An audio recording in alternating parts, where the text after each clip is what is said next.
Hey there, and welcome to Dark Creaky TV.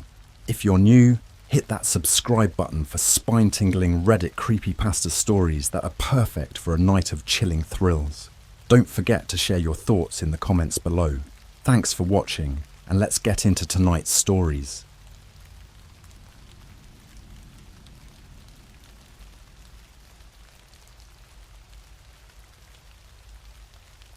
The Ouija board in the abandoned cabin ruined my life.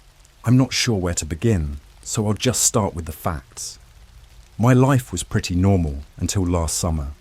My friends and I decided to go on a hiking trip in the remote woods near our town. We'd heard rumours about an old abandoned cabin deep in the forest, and like the curious idiots we were, we wanted to find it. We started our hike early in the morning, armed with nothing but our backpacks, some snacks, and a map we found online. The forest was thick, and the deeper we went, the more it felt like we were stepping into another world. After hours of walking, we finally stumbled upon it, the cabin.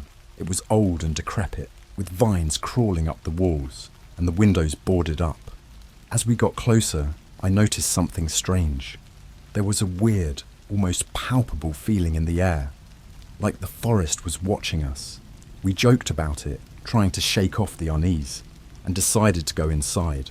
The door was barely hanging on its hinges, and it creaked loudly as we pushed it open. The inside was worse than I imagined. Dust covered everything, and the air was thick with the smell of mold and decay. Broken furniture was scattered around, and the floorboards creaked ominously with every step. In the middle of the main room was a large, round table, and on it was something that made my blood run cold. A Ouija board. I'd always thought those things were just toys, but seeing it there, in that setting, felt different. My friend Mark, always the brave one, laughed and suggested we give it a try. Despite my protests, everyone else agreed. We sat around the table, our flashlights casting eerie shadows on the walls. We placed our fingers on the planchette, and Mark started asking questions. At first, nothing happened, but then the planchette started to move. We all looked at each other, eyes wide, accusing each other of pushing it, but no one admitted to it. The planchette moved slowly at first, spelling out words. The first message was simple: hello. We laughed nervously, thinking it was just a prank, but then the messages became more disturbing. Help me! Trapped! Run! Each word sent chills down my spine. We tried to stop, but the planchette wouldn't let us. It moved faster, more aggressively, spelling out, "You are not alone." We froze. The cabin felt colder, and the shadows seemed to grow darker. Suddenly, the candles we'd lit flickered and went out, plunging us into darkness.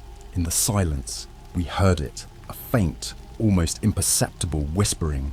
It was coming from all around us. My heart pounded in my chest as I fumbled for my flashlight. When I turned it on, the beam of light landed on something that made me scream. Standing in the corner of the room was a figure, barely visible in the darkness. It was tall, with long, matted hair and hollow eyes that seemed to bore into my soul. Before I could react, it lunged at us. We scrambled to our feet and ran out of the cabin, not stopping until we were far into the forest. We didn't speak, we just ran. When we finally stopped, panting and out of breath, we realized something terrifying. We were lost. The forest was unfamiliar, and the path we'd taken was nowhere to be found. We spent hours trying to find our way back, but it was like the forest was playing tricks on us. Every turn we took led us deeper into the woods. As night fell, the fear set in. We decided to make a small camp and wait until morning, hoping the daylight would help us find our way. That night, none of us slept.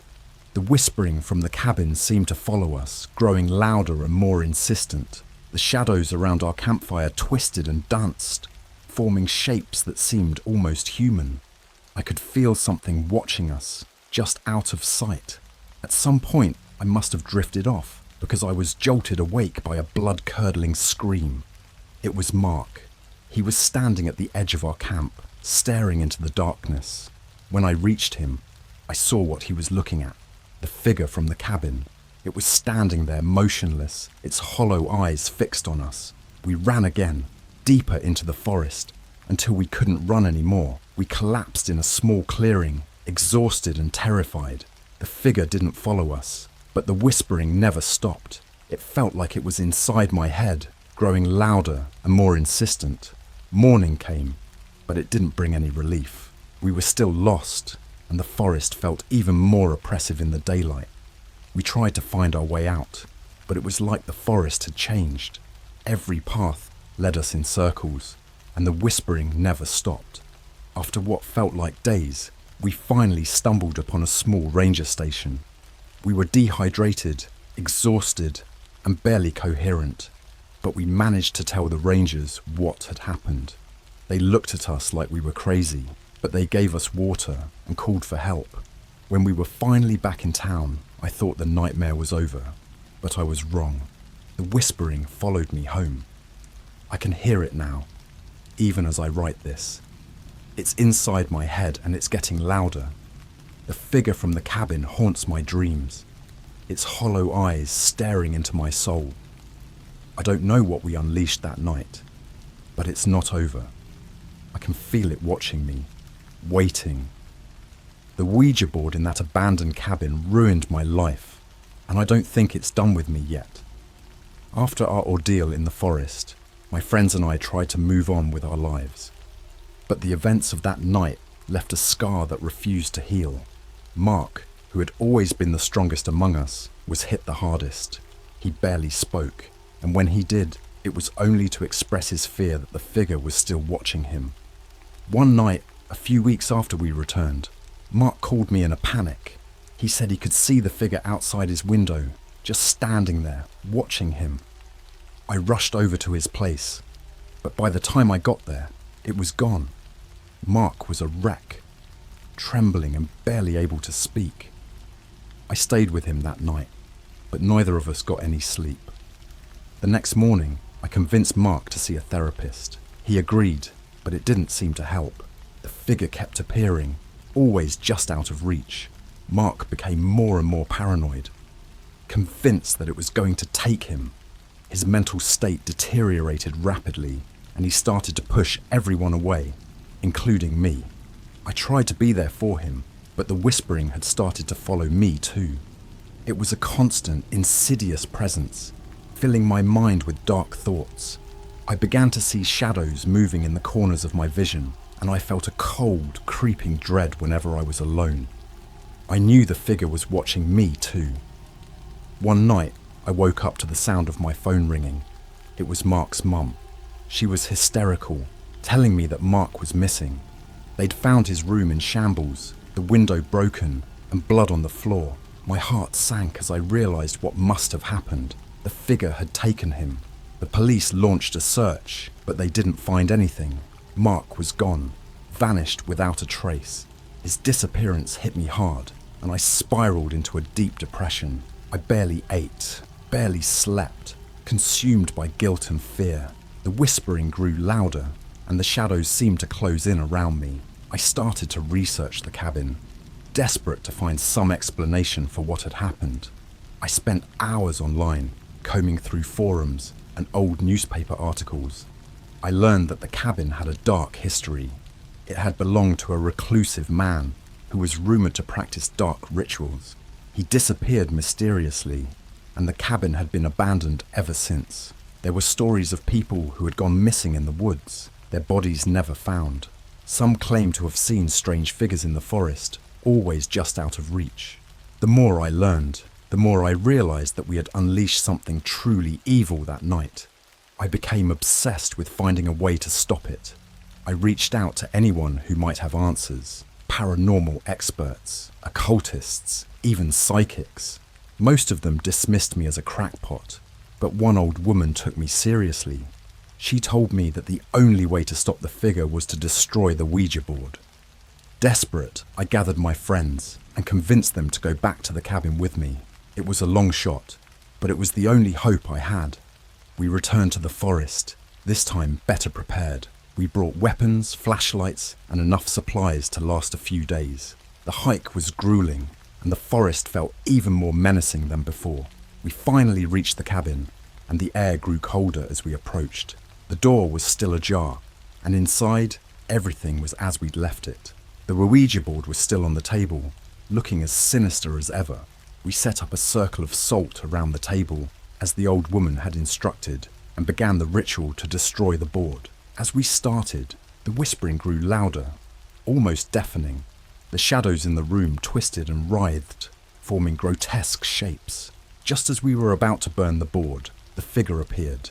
It stood at the edge of the circle, watching us with those hollow eyes. We were paralyzed with fear, but we continued the ritual. The figure lunged at us, but it couldn't cross the salt. We burned the board, and as it turned to ash, the figure let out a terrible, otherworldly scream. The shadows recoiled, and the air seemed to grow lighter. When the board was completely destroyed, the figure disappeared. We left the cabin, hoping that we had finally put an end to the nightmare. But the whispering never stopped. It's quieter now, but it's still there. A constant reminder of what we unleashed. I can't shake the feeling that it's not over, that the figure is still watching, waiting for its chance to return.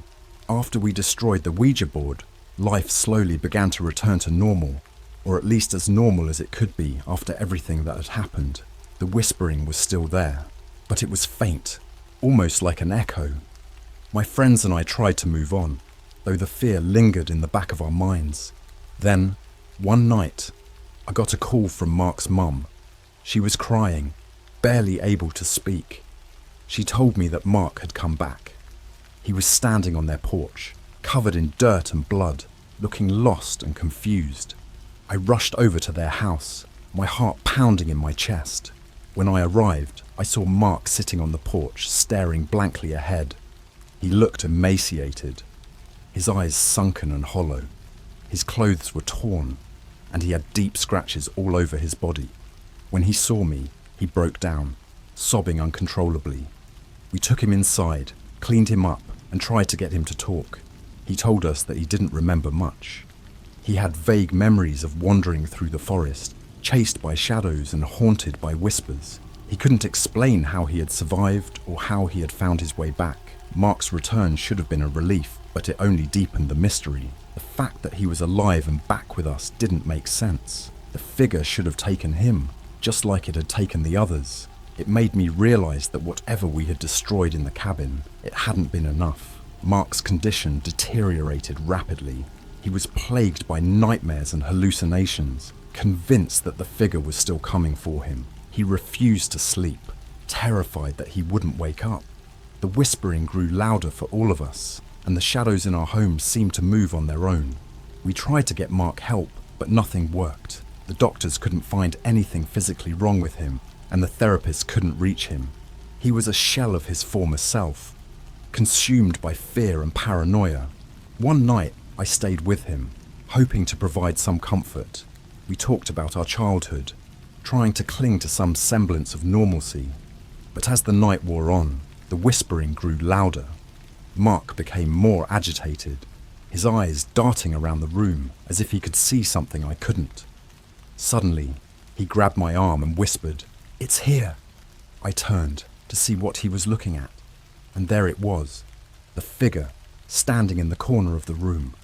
It looked even more terrifying than before, its hollow eyes fixed on us. I could feel its malice, its hunger. Mark screamed and tried to run, but the figure moved faster than I could have imagined. It reached out, and everything went black. When I woke up, Mark was gone. The room was trashed, and there were deep scratches on the walls. I knew the figure had taken him for good this time. I called the police, but they didn't believe me. They thought Mark had run away again, driven mad by whatever trauma he had experienced in the forest. But I knew the truth. The figure had come back to finish what it started. The whispering is louder now, almost constant. The shadows in my home seem to move on their own, and I can feel the figure's presence, always just out of sight. I know it's not over. I know it's coming for me next. I've tried to find a way to stop it, but nothing works. The old woman who helped us before has disappeared, and no one else seems to believe me.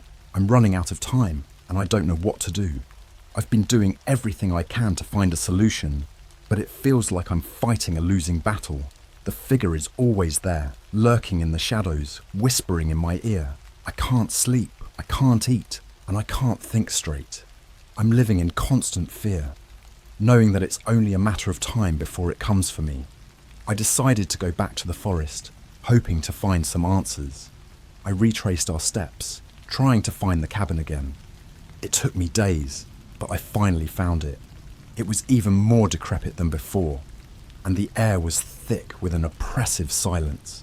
I went inside, my flashlight casting long shadows on the walls. The table where the Ouija board had been was still there, but the board itself was gone. I searched the cabin, hoping to find something, anything that could help me, but there was nothing. As I was about to leave, I heard a noise behind me. I turned and saw the figure standing in the doorway. It was closer than it had ever been before, its hollow eyes boring into me. I could feel its hatred, its desire to consume me. I ran, but the forest felt like a maze. The figure was always just behind me, no matter how fast I ran or how many turns I took. The whispering grew louder, almost deafening, and the shadows seemed to close in around me. I tripped and fell, and the figure was on me in an instant. Its touch was cold, and I could feel my strength draining away. I thought I was going to die, but then it stopped. The figure stood up and disappeared into the shadows, leaving me lying there, gasping for breath. I don't know why it let me go, but I know it's only a matter of time before it comes back.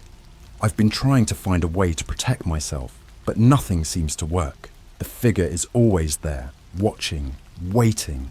I've considered leaving town, hoping that distance might weaken its hold on me, but I'm terrified that it will just follow me, or worse, that it will hurt someone else in my place. I can't let that happen. I've been documenting everything, hoping that if something happens to me, someone will find this and understand what's going on. Maybe they'll be able to find a way to stop it. I don't have much hope, but it's all I can do. I've reached the end of my rope. The whispering is constant now, a never-ending cacophony in my mind. The shadows in my home have taken on a life of their own, and I can feel the figure's presence more strongly than ever. I know it's coming for me, and I don't think I can escape this time. I've decided to make a final stand. I've gathered all the information I can find about the cabin, the figure, and the rituals it's connected to. I've prepared a ritual of my own, hoping that it will either banish the figure or at least buy me some time. I've set up a circle of salt in the living room, just like we did in the cabin. I've gathered candles, herbs, and symbols of protection. I've written down the incantation that the old woman gave me, the one she said would weaken the figure's hold. As I write this, I can feel the figure watching me. The air is thick with its presence, and the whispering is almost deafening. I'm about to start the ritual, and I don't know if it will work, but I have to try. If you're reading this, it means I either succeeded or I failed.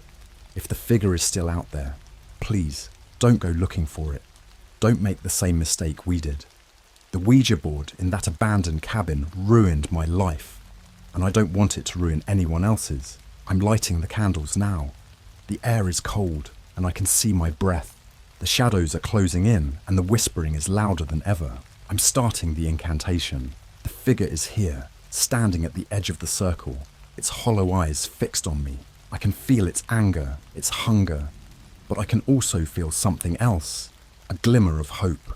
The circle is holding, and the figure can't cross it. I'm continuing the incantation, louder now, with more confidence. The figure is screaming, a sound that chills me to the bone.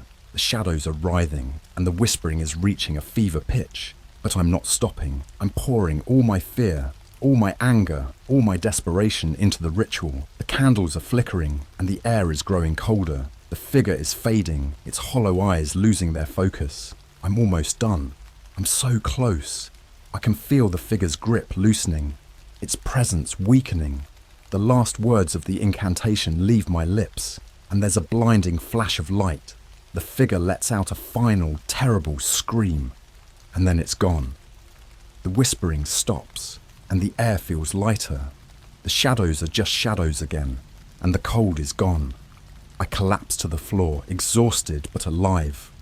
I don't know if it's really over, but for the first time in months, I feel a sense of peace. I've won, at least for now. If you're reading this, know that you're not alone. There are things out there, dark and terrible things, that we can't fully understand. But we can fight them. We can stand up to them. And we can win. My life will never be the same. But I've survived. And that's enough. For now.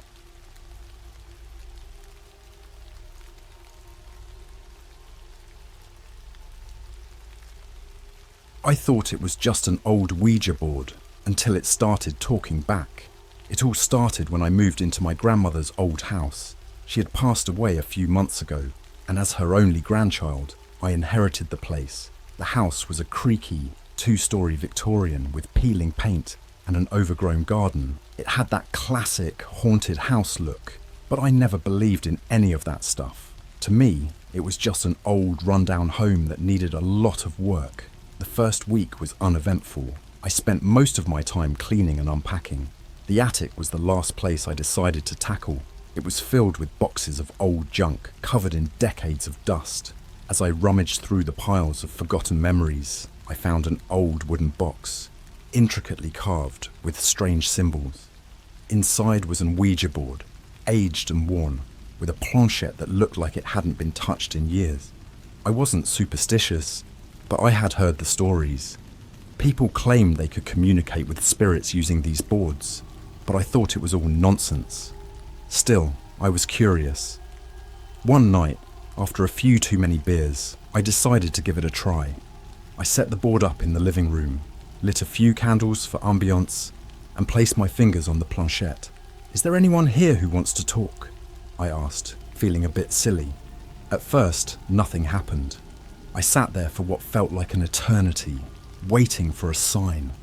I was about to give up when the planchette started to move. Slowly, it spelled out HELLO. My heart raced. I was sure it was just my imagination or the alcohol playing tricks on me, but then it spelled out something else. IMHERE. "Who's here?" I asked, my voice trembling. The planchette moved again, faster this time. DEATH. I laughed nervously. "Very funny," I muttered, pushing the board away. I decided I'd had enough for one night and went to bed, trying to shake off the unease that had settled in my stomach.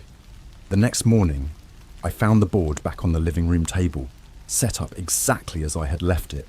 I was sure I had put it away. A chill ran down my spine.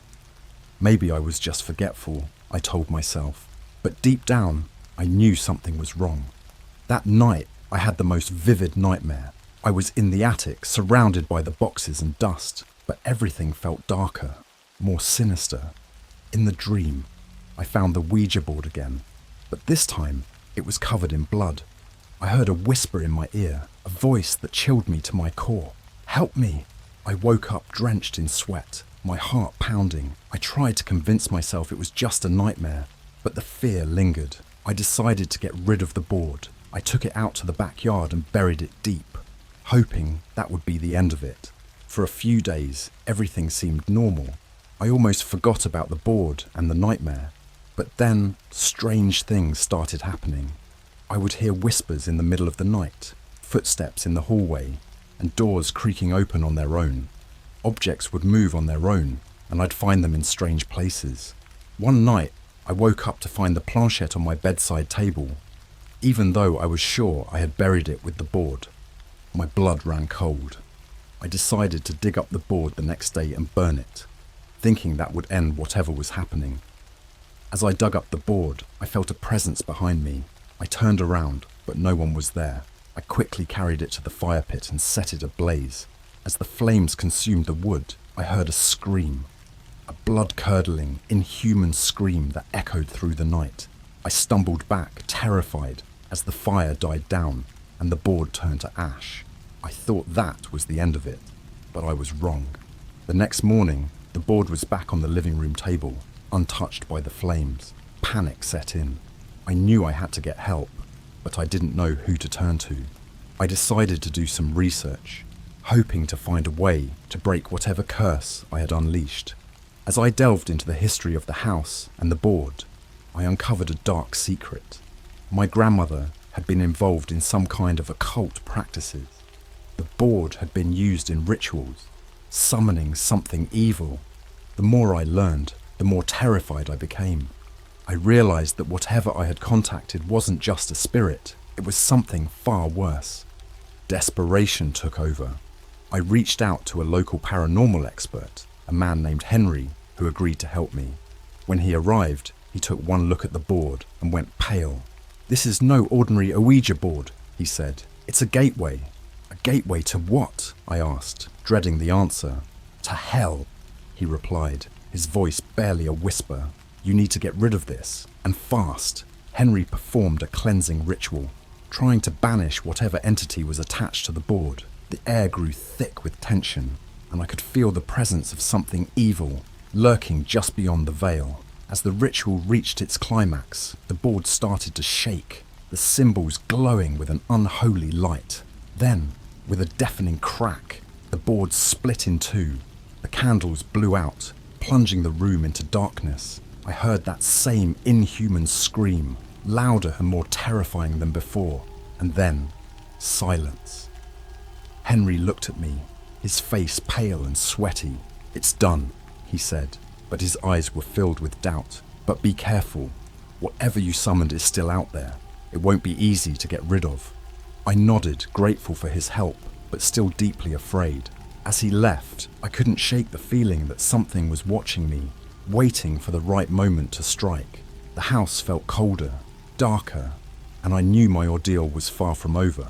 The whispers returned that night, louder and more insistent. I felt a cold hand on my shoulder, and when I turned around, I saw nothing but darkness. I knew then that my life would never be the same. I had opened a door that should have remained closed, and now I was trapped in a nightmare of my own making. I tried to go on with my life after that night, but the house felt different. Every room seemed darker, colder. The whispers continued, always just out of earshot, like someone was following me, mocking me. I couldn't sleep. Every time I closed my eyes, I saw the Ouija board, heard that inhuman scream. I was exhausted, on edge, and losing my grip on reality. One night, I decided to record what was happening. I set up my phone on a tripod in the living room, hoping to catch something on camera. I sat in the dark, the red recording light my only source of comfort. Hours passed, and I started to doze off. That's when I heard it, a low growl coming from the hallway. I froze, my heart pounding in my chest. The growl grew louder, more menacing. I grabbed my phone and pointed it toward the hallway. In the dim light, I could see a shadow moving, something big and unnatural. It seemed to slither, its movements jerky and wrong. I wanted to run, but my legs felt like lead. The shadow moved closer, and I could feel its cold breath on my skin. Suddenly, the phone flew out of my hand, smashing against the wall. I scrambled to my feet and ran to my bedroom, slamming the door shut behind me. I pressed my back against the door, trying to catch my breath, listening to the sounds outside. The growling stopped, replaced by silence. I waited for what felt like hours, too scared to move. Finally, I gathered the courage to open the door.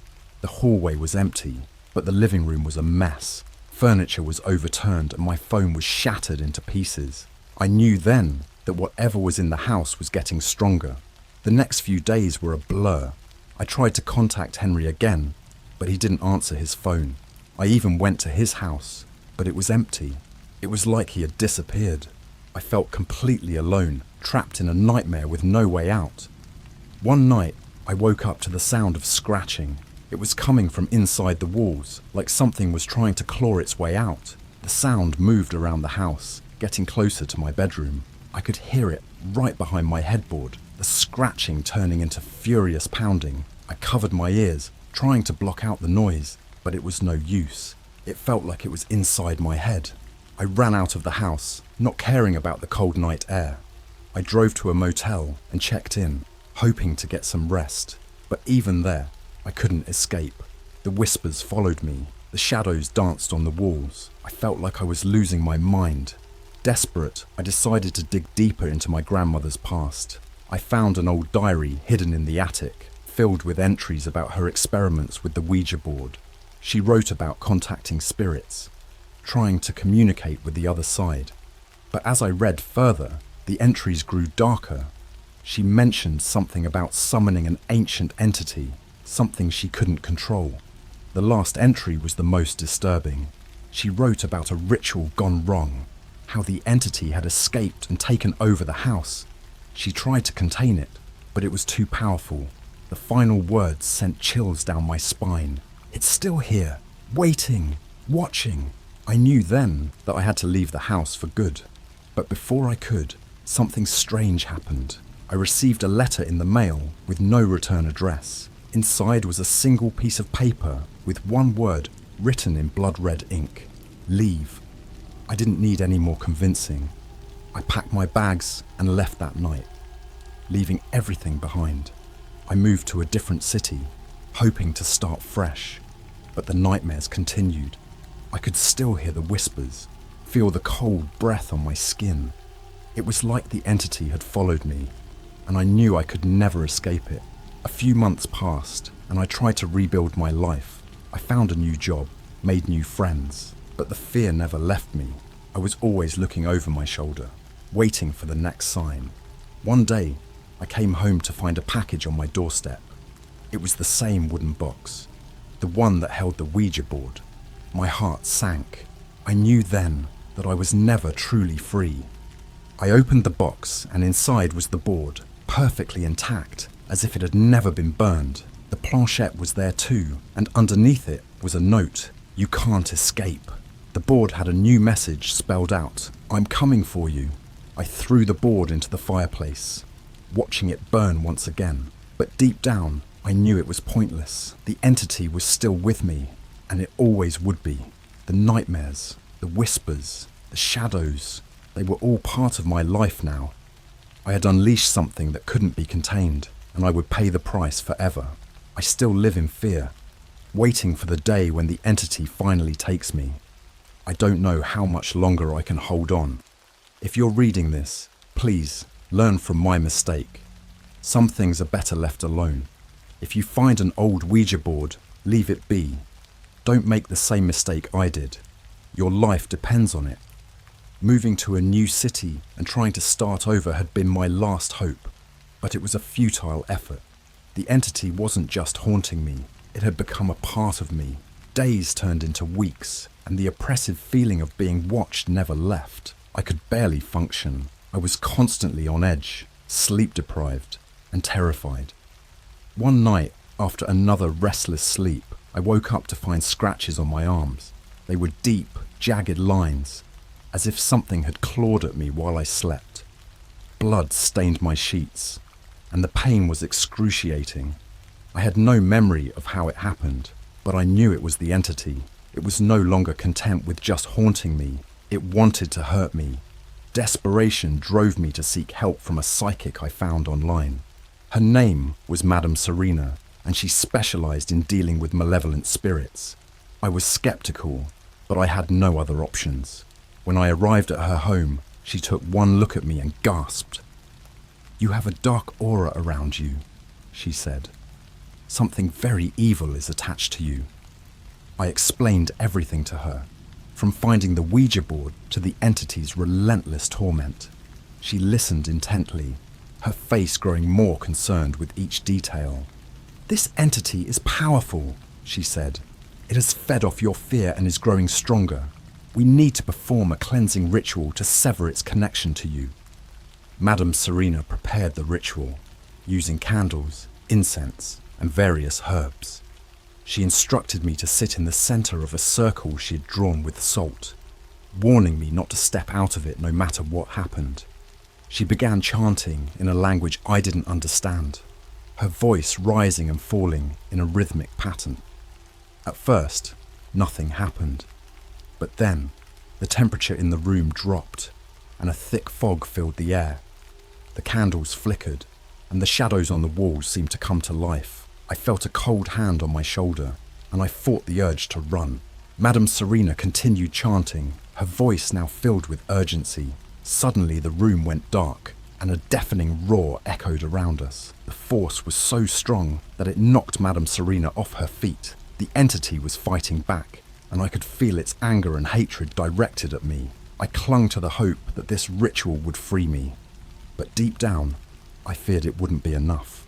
As the chanting reached its peak, the entity let out a final, ear-piercing scream. The candles blew out, and the room fell silent. I looked around, my heart pounding.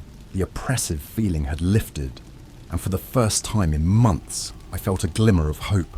Madame Serena stood up, exhausted but relieved. "It's done," she said. "The entity is gone." I wanted to believe her, but a part of me remained skeptical. I thanked her and left, hoping that the ritual had worked. The following days were surprisingly peaceful.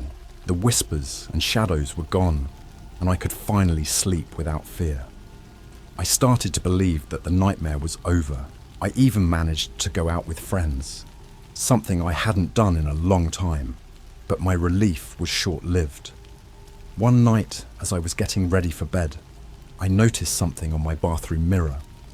Written in what looked like blood were the words, "I'm still here." My heart sank. The entity hadn't been banished. It had just been lying in wait, biding its time. Panic set in. I knew I couldn't face this alone, but I had no one to turn to. Madame Serena had done her best, but it wasn't enough. The entity was too powerful. It wanted to destroy me, and it wouldn't stop until it succeeded. I decided to document everything, hoping that if something happened to me, someone would find my notes and understand what I had been through. I wrote down every encounter, every nightmare, every detail of the entity's torment. I didn't know if it would help, but it was all I could do. One night, as I was writing, the lights flickered and the temperature dropped. The entity was back, and it was angry. I could feel its presence, cold and malevolent, watching me from the shadows. I tried to ignore it, focusing on my writing, but the fear was overwhelming. Suddenly, the room plunged into darkness. I heard the growling again, closer this time. The air grew thick, and I struggled to breathe. The entity was in the room with me, and I knew it was going to attack. I grabbed a flashlight and turned it on, the beam cutting through the darkness. What I saw made my blood run cold. Standing in the corner of the room was a figure, tall and shadowy, with eyes that glowed red. Its mouth twisted into a grotesque grin, revealing rows of sharp teeth. It took a step toward me, and I felt a wave of terror, unlike anything I had ever experienced. I backed away, but there was nowhere to go. The entity moved closer, its eyes never leaving mine. I could feel its cold breath on my face, and I knew I was trapped. In a last-ditch effort, I screamed at it to leave me alone, to go back to wherever it had come from. To my surprise, the entity stopped. It tilted its head, as if considering my words. Then, it let out a low, guttural laugh that sent chills down my spine. "You can't escape me," it whispered. "You belong to me." With that, the entity vanished, leaving me alone in the dark. I collapsed to the floor, shaking and crying. I knew then that I would never be free. The entity had claimed me, and there was nothing I could do to stop it. I still live in fear. Every day a battle to keep my sanity. The entity's presence is always there, lurking in the shadows, waiting for the right moment to strike. I've accepted that this is my life now, a constant fight against an unseen enemy. If you're reading this, please heed my warning. Don't mess with things you don't understand. Some doors should never be opened, and once you let something in, it may never leave. My life is a testament to that, a never-ending nightmare that I can't escape. Days turned into weeks, and the entity's presence grew stronger. It wasn't just haunting me, it was tormenting me. I couldn't eat, couldn't sleep. Every night it found new ways to terrify me. It started with whispers, then escalated to physical attacks. I woke up with bruises and scratches, my body a canvas for its cruelty. One night, I decided to fight back. I was done being its victim. I spent hours researching ways to banish spirits, hoping to find something that would work. I stumbled upon a ritual that required a few simple ingredients: salt, candles, and a personal item. It seemed too easy, but I was desperate. I gathered everything I needed and waited for midnight, the supposed witching hour. My hands shook as I drew a circle of salt on the floor. and placed the candles at the 4 cardinal points. I held my grandmother's old locket, the one personal item I had left. I lit the candles and began chanting the words I had memorized. At first, nothing happened. The room was silent except for my trembling voice. But then, the temperature dropped and the candles flickered. I felt a cold breeze on my neck, and the shadows in the room seemed to move on their own. The entity was here, and it was angry. I continued chanting, my voice growing louder, more desperate. The air grew thick and I struggled to breathe. I felt a pressure on my chest like something was trying to crush me. The entity's presence was overwhelming, a dark force that seemed to suck the life out of the room. Suddenly the candles blew out, plunging the room into darkness. I heard a guttural growl, followed by a deafening roar. The entity was fighting back, and I knew I was in over my head. I kept chanting, tears streaming down my face, hoping that the ritual would work. The pressure on my chest lifted, and for a moment I thought I had won. But then, I felt a cold hand on my shoulder, and a voice whispered in my ear, "You can't escape me." I screamed and fell to the floor, the locket slipping from my hand. The room was pitch black, and I could hear the entity moving around me, its growls turning into sinister laughter. I felt something sharp brush against my skin, and I knew it was toying with me. I crawled to the corner of the room, curling into a ball, trying to make myself as small as possible. I could hear the entity's breath, feel its cold presence. It was so close, and I was powerless to stop it. I had failed, and I knew it was only a matter of time before it finished what it had started. But then, something strange happened. The room filled with a soft, warm light. I looked up to see my grandmother's locket glowing on the floor. The entity let out a furious roar, and the pressure in the room lifted. The light grew brighter, and the entity's presence seemed to fade. I crawled to the locket and picked it up, clutching it tightly in my hand. The warmth spread through my body, and I felt a sense of calm wash over me. The entity's growls turned to whispers, then silence.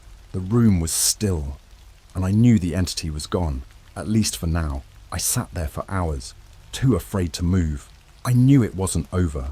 The entity was still out there, waiting for the right moment to strike. But for the first time in months, I felt a glimmer of hope. The locket had saved me, and I hoped it would continue to protect me. The next day, I decided to leave the house for good. I packed my bags and moved to a small apartment in a different city, hoping to start fresh. I kept the locket with me at all times, never letting it out of my sight. The nightmares continued, but the entity's presence was weaker, like it was struggling to reach me. I tried to rebuild my life, but the fear never left me. I was always looking over my shoulder, waiting for the entity to return. I knew it was only a matter of time before it found me again. I couldn't escape it, no matter how far I ran. One night, I woke up to find the locket glowing again. I knew the entity was near. I felt its cold breath on my neck, its whispers filling the room. It hadn't given up. It was just waiting for the right moment to strike. I decided to take drastic measures. I contacted a group of paranormal investigators, hoping they could help me. They agreed to come to my apartment and perform a cleansing ritual. I knew it was risky, but I was desperate. The investigators arrived a few days later, bringing all their equipment. They set up cameras, EMF detectors, and other gadgets, hoping to capture evidence of the entity. They performed a thorough investigation, but found nothing out of the ordinary. Finally, they began the cleansing ritual. They chanted in unison, their voices filling the room. I felt the temperature drop, and the air grew thick. The entity was here, and it was angry. The investigators continued chanting, their voices growing louder, more insistent. Suddenly, the room went dark, and a deafening roar echoed around us. The entity was fighting back, and I could feel its anger and hatred directed at me. I clung to the locket, praying for protection. The investigators continued the ritual, their chants growing more urgent. The entity's presence grew stronger, and I felt a pressure on my chest, like something was trying to crush me. I struggled to breathe, my vision growing blurry. But then, the locket began to glow, and the pressure lifted. The room filled with a warm light, and the entity let out a furious roar. The investigators' chants reached a crescendo. and the entity's presence seemed to fade. With a final, ear-piercing scream, the entity vanished and the room fell silent. The investigators looked exhausted but relieved. "It's done," one of them said. "The entity is gone." I wanted to believe them, but a part of me remained skeptical. I had thought the entity was gone before, only to have it return stronger than ever. But for now, the room felt lighter, and I could breathe again. The investigators packed up their equipment and left, promising to check in on me regularly. I thanked them, hoping that this time the entity was truly gone. I kept the locket with me, never letting it out of my sight. The following days were peaceful. The whispers and shadows were gone, and I could finally sleep without fear. I started to believe that the nightmare was over, but a part of me remained on edge, waiting for the other shoe to drop.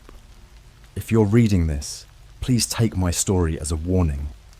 Don't mess with things you don't understand. Some doors should never be opened, and once you let something in, it may never leave.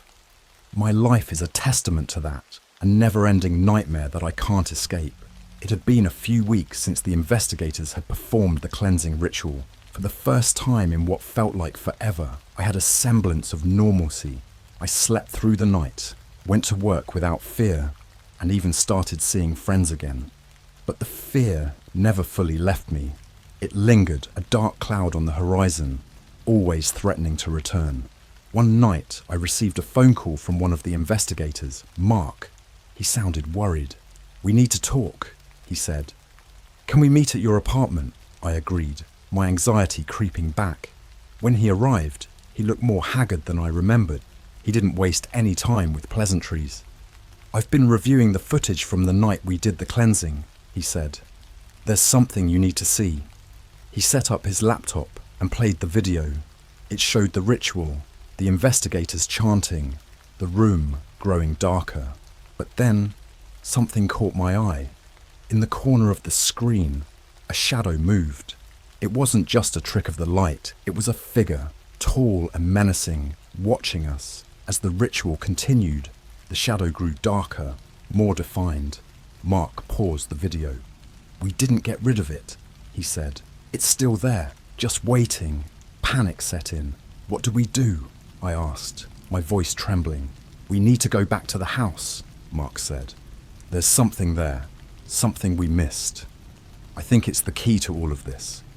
I didn't want to go back. The thought of returning to that house filled me with dread. But I knew he was right. If we were going to end this, we had to face it head on. The next day, we drove to the house. It looked even more decrepit than I remembered. The overgrown garden, the peeling paint, the air of malevolence, it all came rushing back. We stepped inside, the floorboards creaking under our weight. We headed straight for the attic, where I had first found the Ouija board. The air was thick with dust, and the room felt colder than the rest of the house. We searched through the boxes, looking for any clues. It was Mark who found it, a hidden compartment in the floor, containing an old, leather-bound journal. We opened it, and my grandmother's handwriting filled the pages. It was a detailed account of her experiments with the Ouija board, her attempts to contact the other side.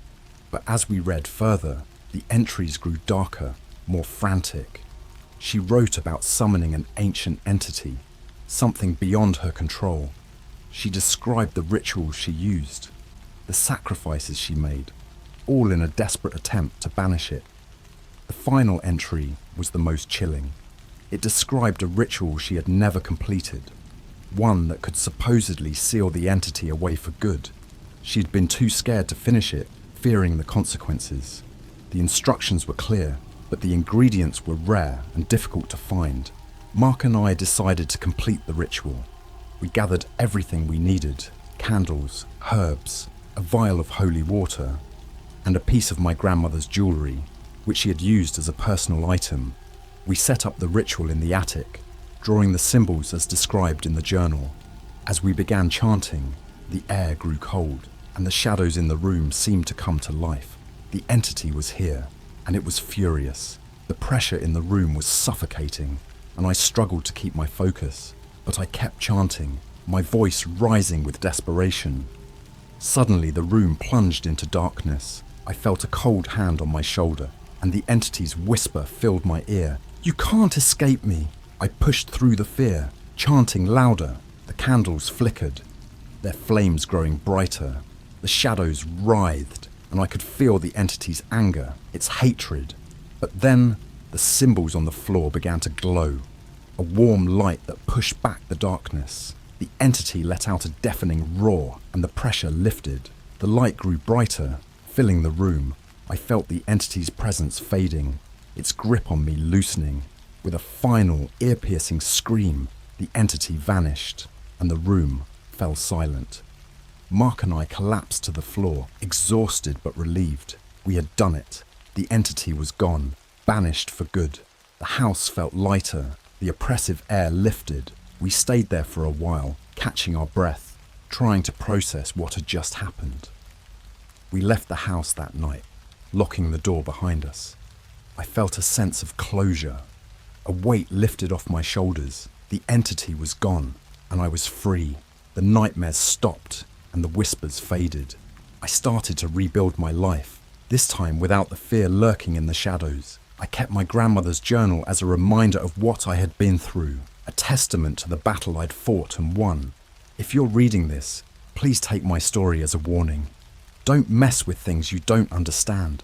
Some doors should never be opened, and once you let something in, it may never leave. My life is a testament to that, a never-ending nightmare that I can't escape. But for now, the nightmare is over, and I can finally sleep without fear.